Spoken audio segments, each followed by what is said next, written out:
সিয়ামের আবিধানিক অর্থ বিরত থাকা। শরীয়তের পরিভাষায় খাওয়া, পান করা, স্ত্রী মিলন, যাবতীয় অপছন্দ কথা ও কর্ম থেকে বিরত থাকার নাম সিয়াম। আবিধানিক অর্থ যা, পারিভাষিক অর্থ কাছাকাছি তাই, মানে বিরত থাকা। এ ব্যাপারে আল্লাহ তাআলা বলেন, ইয়া আইয়ুহাল্লাযীনা আমানু কুতিবা আলাইকুমুস সিয়াম কামা কুতিবা আলাল্লাযীনা মিন ক্বাবলিকুম লাআল্লাকুম তাত্তাকুন।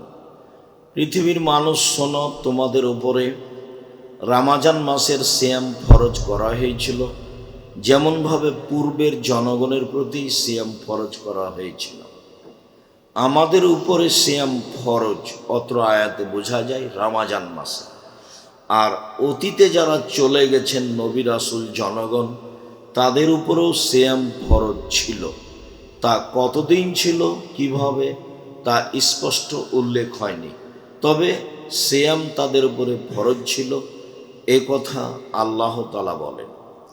সিয়াম এমন একটি ইবাদত যার অত্র আয়াতের শেষে রয়েছে যে যাতে করে তোমরা পরহেজগার হতে পারো, তাকওয়াশীল হতে পারো। এটা একটা বড় মাধ্যম, যার কারণে রাসূল সাল্লাল্লাহু আলাইহি সাল্লাম বলেছেন, ইয়া মাশারা শাবাব মান ইসতাতা মিনকুমুল বাত ফালিয়াতাজাওয়াজ। যুবকেরা শোনো, তোমাদের যদি শারীরিক ক্ষমতা থাকে, তোমাদের যদি মোহরের ব্যবস্থা থাকে, তোমাদের যদি বাড়ি ঘরের ব্যবস্থা থাকে, তাহলে বিবাহ করো। এটা আদেশ। কেন? ফাইন্নাহা আগাজুলিল বাসার আহসানুল ফারজ। বিবাহ করলে বিবাহের মাধ্যমে মানুষের চক্ষু নিচু হয়, অশ্লীল কাজ দেখতে চায় না, আর লজ্জা স্থানে হেফাজতে থাকে। ফাইলামেস্তাতে, যদি শারীরিক ক্ষমতা না থাকে, আর্থিক ক্ষমতা যদি না থাকে, বাড়িঘর যদি না থাকে, ফালাহে বিসম, তাহলে সে যেন সিয়াম থাকে। ফিনাল্লাহ বেজা, সিয়াম হচ্ছে তার যৌবনকে দমিয়ে রাখার মাধ্যম। যেসব গতিবিধিতে মানুষ পাপ করবে, সিয়াম থাকলে সেটা কমে যায়, স্বাভাবিকভাবে কমে যায়। তখন আর ওই খেয়াল মানুষের ভিতরে তেমন আসে না।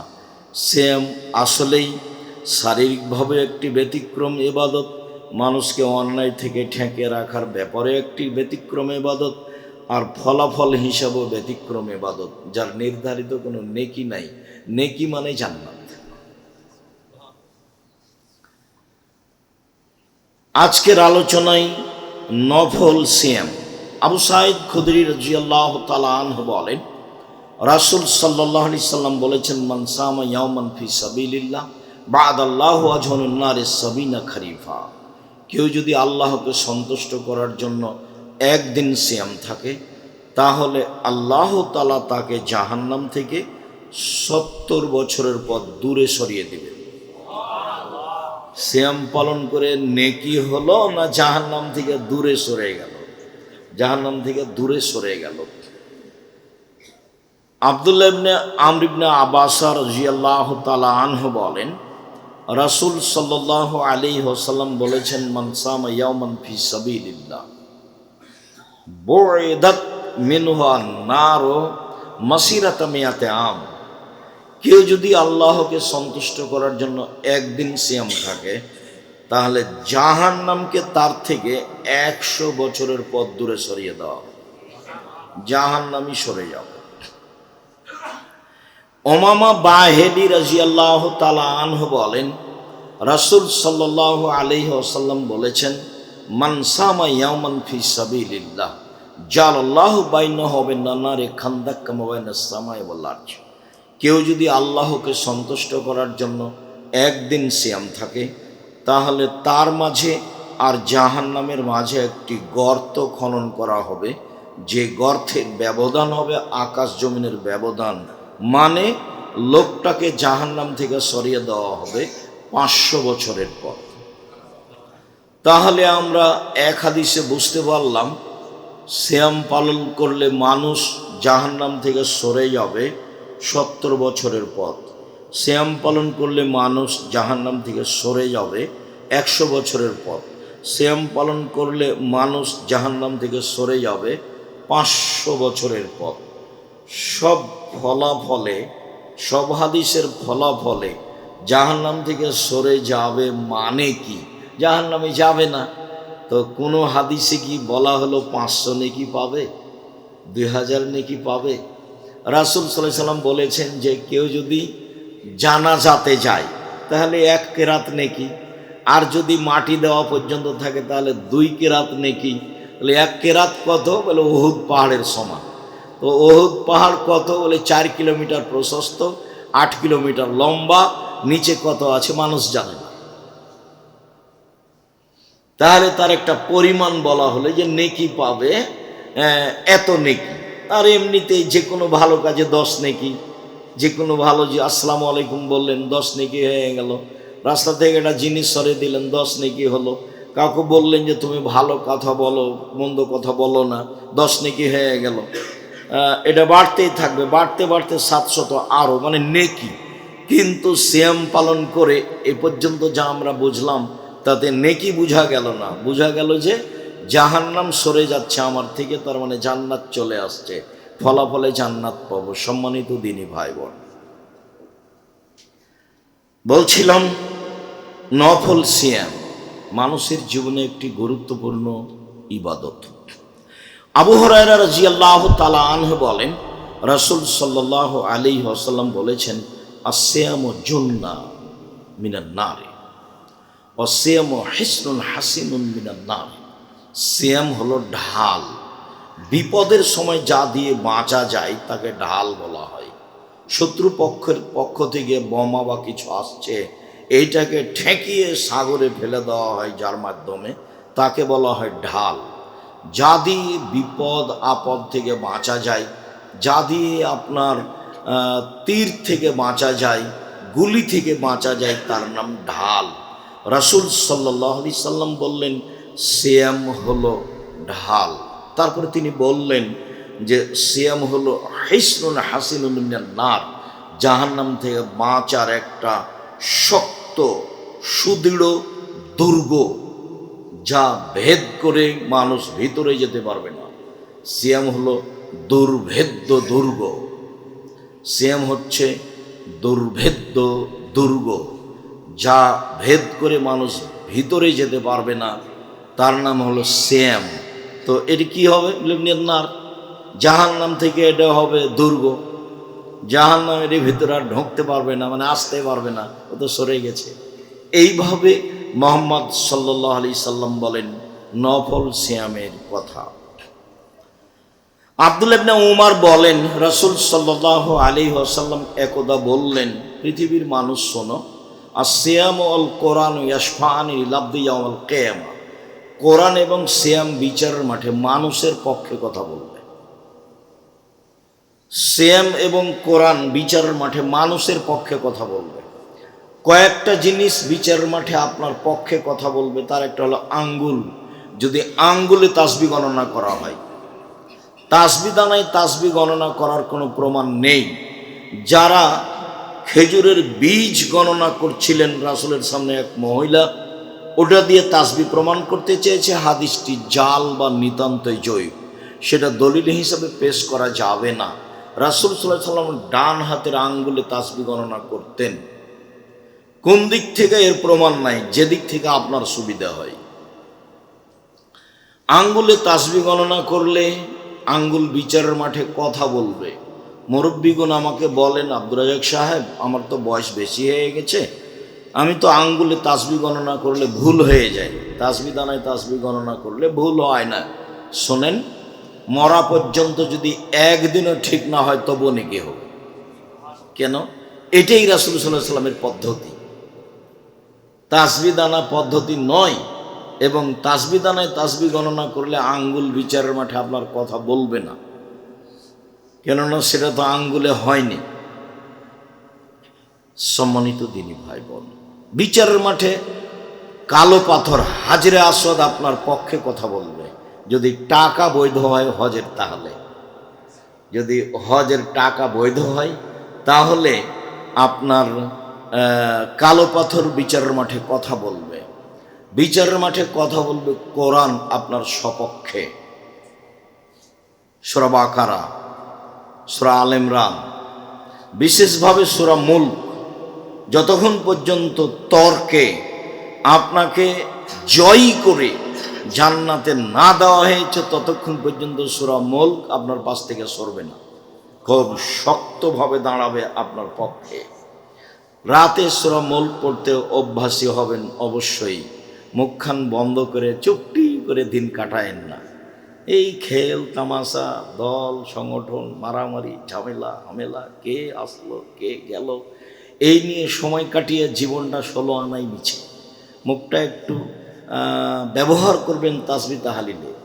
রাসূল সাল্লাল্লাহু আলাইহি সাল্লামকে জিজ্ঞাসা করে হলে সবচেয়ে উত্তম সম্পদ কোনটি যার জাকাত লাগে না?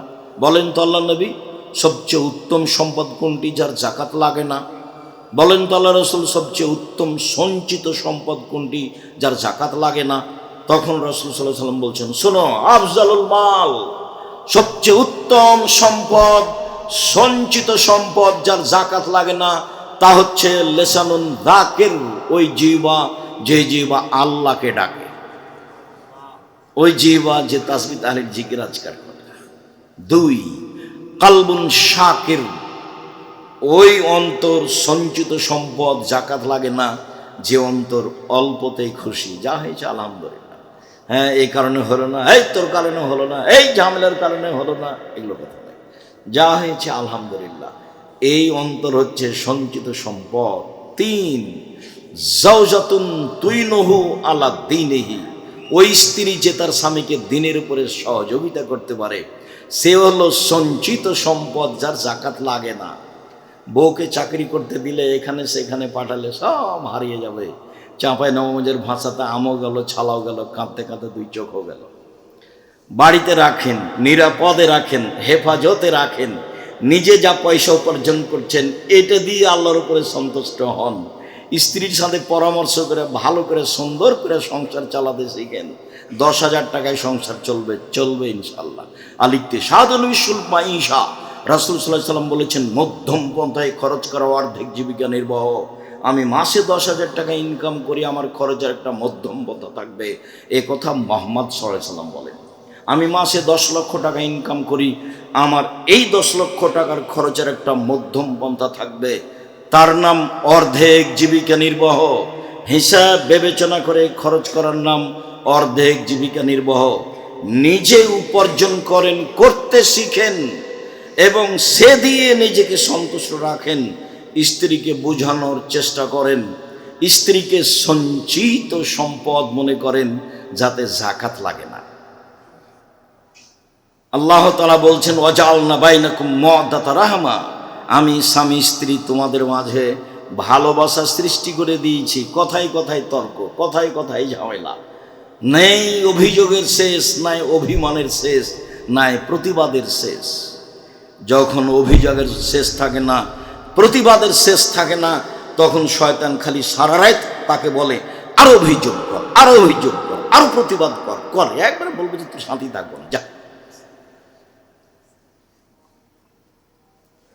সকালবেলাতে ইবলিশ বহু শয়তান ছেড়ে দেয়, এই তোরা মানুষকে পাপী কর। বিকেলে আসে তখন বলে, এই তুই কি করেছিস? বলে আমি একজনকে জেনা করিয়েছি, যা, এটা কোনো কাজই হয়নি। এই তুই কি করেছিস? আমি একজনকে সালাত আদায় করতে দিই, না, এটা কোনো কাজ হয়নি। এই তুই কি করেছিস? আমি একটা মানুষকে হত্যা করেছি, এটাও কোনো কাজ হয়নি। এই তুই কি করেছিস? আমি স্বামী স্ত্রীর মধ্যে গন্ডগোল লাগিয়ে দিয়েছি। যেমন বলে গন্ডগোল লাগিয়ে দিয়েছি, তেমনি ইবলিশ তার চেয়ার থেকে উঠে লাফ দিয়ে উঠে সেই শয়তানকে বুকে জড়িয়ে ধরে বলে, তুই একটা কাজ করেছিস। এই কথা মুহাম্মদ সাল্লাল্লাহু আলাইহি সাল্লাম বলেন। তো এমন ভাবে রাখবেন যার কোনো আপত্তি নাই, অভিযোগ নাই, অভিমান নাই, কিছু নাই, কোনো পথই নাই। ভাবতে দিবেন কম, না হলেও বলবে আগে ইস্টাবলিশড হতে হবে, ইস্টাবলিশড হতে হবে। তার মানে সবই গেছে। যেভাবে রাসূল বলেছেন সেভাবে রাখেন। যে মানের তুমি খাও সে মানের খাওয়াবা, তুমি যে মানের পড়ো সে মানের পড়াবা। তুমি তাকে কটু কথা বলবা না, তুমি তার মুখে মারবা না, তুমি তাকে তোমার বাড়ি ছাড়া কোথাও যেতে দিবা না। কোথাও থাকতে দিবা না। তা আপনার চোখের সামনে ভ্যানিটি ব্যাগ নিয়ে বাজারে চলে যায়। আচ্ছা, এরকম বাজারে যদি মহিলা মানুষ আসে তো আর ব্যাগের শেষে দেখবেন একটা টাকাও নেই, মানে তো বুদ্ধি কম, যা আছে সব নিয়ে যাবে। তো ও কেন বাজারে? এ কথা তো আমি বলিনি, তার বুদ্ধি কম। আল্লাহর নবী বলেছেন, আল্লাহ বলেছেন নারী এমন জাতি যারা পুরুষের সাথে প্রতিবাদে টিকতে পারে না, ওদেরকে দুর্বল করে সৃষ্টি করা হয়েছে, এই কথা আল্লাহ বলছে। মুহাম্মদ সাল্লাল্লাহু আলাইহি সাল্লাম বলছেন ওদের বুদ্ধি কম। আমি বলিনি, হাদিস বুখারী মুসলিম। তাকে নিয়ে আপনি সমাজে কি করে দাঁড় করাতে চান? সে আবার কি করে ব্যাংকের ম্যানেজার হতে পারে, সমাজের সেবক হতে পারে কিভাবে?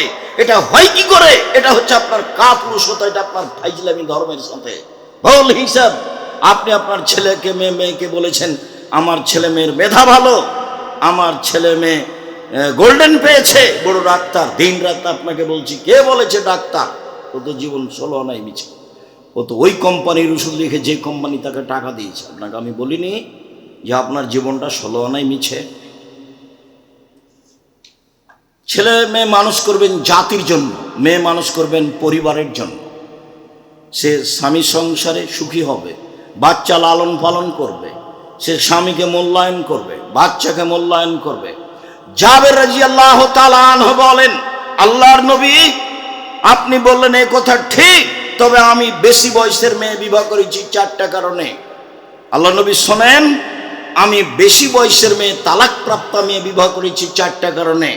আমার আব্বা উহুদের যুদ্ধে শহীদ হয়েছেন, 9 জন মেয়ে রেখে 9 জন। আমার 9 জন বোন আছে। এক, আমি বেশি বয়সের মহিলা তালাকপ্রাপ্ত মেয়ে বিবাহ করেছিলে তুয়াল্লে মাহুন্না, যাতে করে আমার বোনদেরকে বিদ্যে শিখাতে পারে, তার নাম মা। 2 বলে তুয়াদ্দে বাহুন্না, যাতে করে আমার স্ত্রী আমার বোনদেরকে শিষ্টাচার শিখাতে পারে, তার নাম মা। এই যে চোখের সামনে উঠে আসছেন আর ল্যাংটা হয়ে চলে আসছে, মুখে পিসাব পায়খানা লাগিয়ে আর ভ্যানিটি ব্যাগ ঘাড়ে করে, এটাই কি শিষ্টাচার? প্যান্ট পরে ঘুরে বেড়াচ্ছে, এটাই কি শিষ্টাচার? নখে নেইল পলিশ দিয়ে ঘুরে বেড়াচ্ছে, এটাই কি শিষ্টাচার? বড় বড় নখ করে ঘুরে বেড়াচ্ছে, এটাই কি শিষ্টাচার? আর দিন রাত এখানে সেখানে আড্ডা পিটছে, পুরুষের সাথে জেনা করছে, এটাই কি শিষ্টাচার? শিষ্টাচার কাকে বলে? রাসূল সাল্লাল্লাহু আলাইহি সাল্লামের সামনে বলছেন আমার স্ত্রী আমার বোনদেরকে শিষ্টাচার শেখাবে। বলে তুরাজ্জালাহুন্না, আমার স্ত্রী আমার বোনদেরকে পরিপাটি করে সাজগোজ করে গোছিয়ে রাখবে, মাথায় চিরুনি দিয়ে বাচ্চাকে কন্ট্রোল করবে, বাচ্চাকে সাজগোজ করে রাখবে। আমি এ কথা বলিনি, এ কথা মুহাম্মদ সাল্লাল্লাহু আলাইহি সাল্লাম বলেন, হাদিস বুখারী মুসলিম। বাড়িঘর সাজাবে এটা স্ত্রীর কাজ, বাচ্চাকে সাজাবে এটা স্ত্রীর কাজ, বাচ্চাকে সুন্দর করে রাখবে এটা স্ত্রীর কাজ। হাদিস তো বুখারী মুসলিম। আর কারো কাছে দিন ধর্ম নিয়ম নীতি ধার করতে যেতে হবে? কারো কাছে যেতে হবে না। 4, আমি বেশি বয়সের মহিলা তালাকপ্রাপ্ত মেয়ে বিবাহ করেছি। কেন? যাতে করে আমার বোনদেরকে পাহারা দিতে পারে। পাহারা দাও, সময়ের উপরে কথা।